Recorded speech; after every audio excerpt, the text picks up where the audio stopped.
So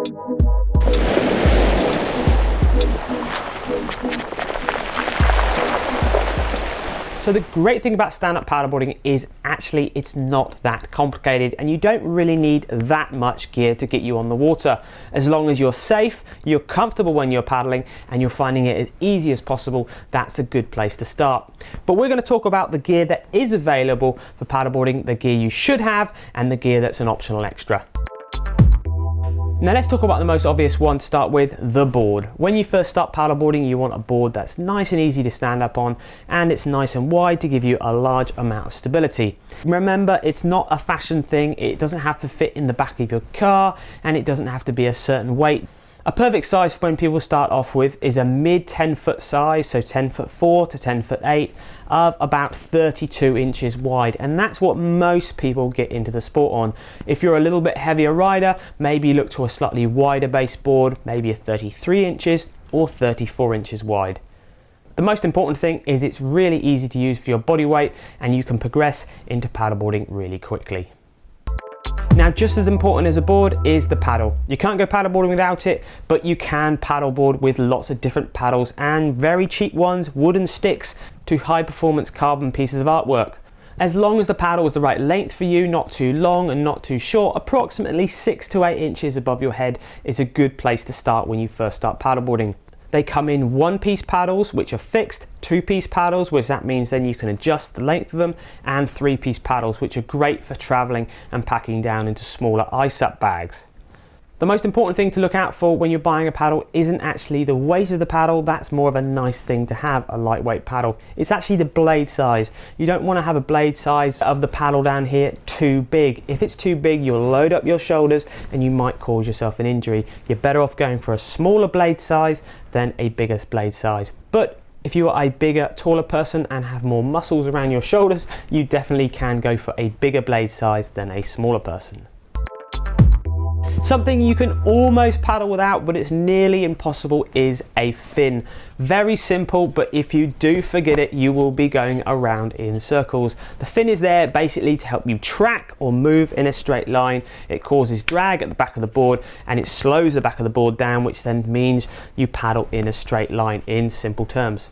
Fins come in lots of different shapes and sizes, and they come in different amounts on the board, from 1 fin up to 6 fins I've seen on boards. Generally, boards with single central fins are more for cruising and light touring, and boards with 3 or 4 or 5 fins are for more performance-based boards, maybe a little bit of surf or white water. If you do buy a board with fixed fins on it, make sure they're super supple so they don't get damaged when you're hitting the beach or rocks. So finishing off with our most essential items to go paddleboarding, we're going to look at a SUP leash, a very important bit of equipment to keep you attached to your board. So if you do fall off, you're no more than an arm's reach away from your board at all times. If you do go paddleboarding without a SUP leash, when you're standing up and paddling along, it'll make no difference at all. But chances are, if you do fall, you'll be kicking the board out in front of you, or if there is any amount of wind, the board will suddenly glide away and you will have to be swimming after it. And if it's a windy day, sometimes it is even impossible to catch that board in time.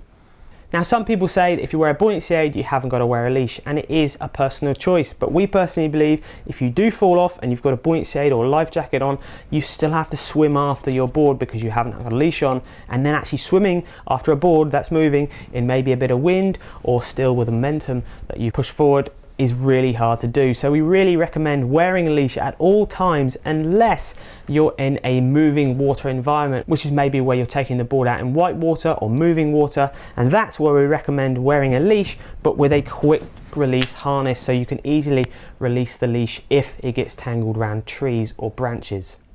There are basically two different types of leashes. You have coiled and straight leashes. Coiled leashes are what you see on 90% of paddleboarders in all-round paddling. Great for flat water paddling, a light bit of surf maybe, and also great for racing. They stay up on the back of the board, out of the way, and they don't get seaweed or other bits of debris caught around the leash, so they don't slow you down. A straight leash is way better for surf. It has a much higher braking strain, and it's less likely to ping back at you when you fall off and you have a big wave pull your board. So really opt for a straight leash if you're surfing more, and go for a coiled leash if you're a bit more of an all-round paddler. But just remember, a leash really is a necessity and not an accessory like the stuff we're going to talk about now. So personal buoyancy, we've got buoyancy aids, life jackets, or the waist buoyancy aids you see a lot of people paddling with now. A great idea if you're not very water confident, and some places around the world you have to have a buoyancy aid on your board, which is why you see them tucked in up at the bungee straps at the front there. To be honest, if you do fall in and you have an issue and your buoyancy aid is on the front of your board, you can't actually get to it, so that's more for ticking the boxes of the local law enforcements. Buoyancy aids are a real personal choice, and if you haven't got very much confidence, we can really recommend them. The problem with buoyancy aids is when you go to climb back on the board, especially if you're using a 6-inch thick board, which is higher out of the water, it is harder to get yourself back onto the board because you have an extra 2 or 3 inches of padding around your chest. That's something to bear in mind. The waist strap inflatable life jackets that you see a lot of people paddling with are great. They don't hinder your paddling movement, and they do offer you a large amount of support when you have them on and inflated. But remember, you have got to put them on, and the buoyancy aid, it is on all the time. Now, looking at what to wear on the water, there's a lot of different things you could wear on the water, and there's some really good SUP specific clothing coming out at the moment. Definitely when you start, if you're from a cooler climate, it's better off starting in a wetsuit if you're going to be going in and out of the water quite a lot, especially if you're going into the surf and stuff. If you're doing a bit of light dunking and maybe it's not so cooler, you might find a thermo top might do really well. And also a thing which we really like is actually sort of 2mm base neoprene leggings. Great for sort of racing, cruising, still gives you enough warmth if you do fall in for those slightly cooler days. And in the hotter days, you can get very good paddle specific t-shirts which keep you cool and wick the sweat away from you. That's a great little thing if you're paddling in warmer countries but actually still want to keep covered up, and they still offer you a little bit of wind protection and obviously from the sun. When it comes to footwear on paddleboards, if you can get away with it, it's always best to go barefoot because you will get the best amount of grip, and also you will reduce the chance of you getting cramp. Sometimes if you wear shoes or even flip-flops, your toes struggle to get the grip on the base of the board and you will end up getting cramp on the base of your feet. Some of you might have experienced that already, so if you can, try and get away by just having barefoot. If you can't, then obviously a good pair of wetsuit boots would be better, and it also keeps you nice and warm. Flip-flops are great to get you down to the water's edge, and then you can stash them under the front of the board. You definitely want to stay away from, I don't know what you call it in the States, but we call them Wellington boots, big sort of rubber boots that go around to keep you nice and warm, nice and dry, but if you do fall off, they're just going to fill up the water and they could be a bit of a danger and pull you down. So that isn't really a good thing to wear on the water. A good pair of wetsuit boots, or if you can, go bare feet. Dry bags and stuff to keep your kit safe and dry. Dry bags are great, available in lots of different sizes from 5 litres up to 65 litres. Really easy at stashing under the bungee straps of boards there and keeping your stuff safe and dry. If you want to keep something around your waist, we found this board, I think this one's from Overboard.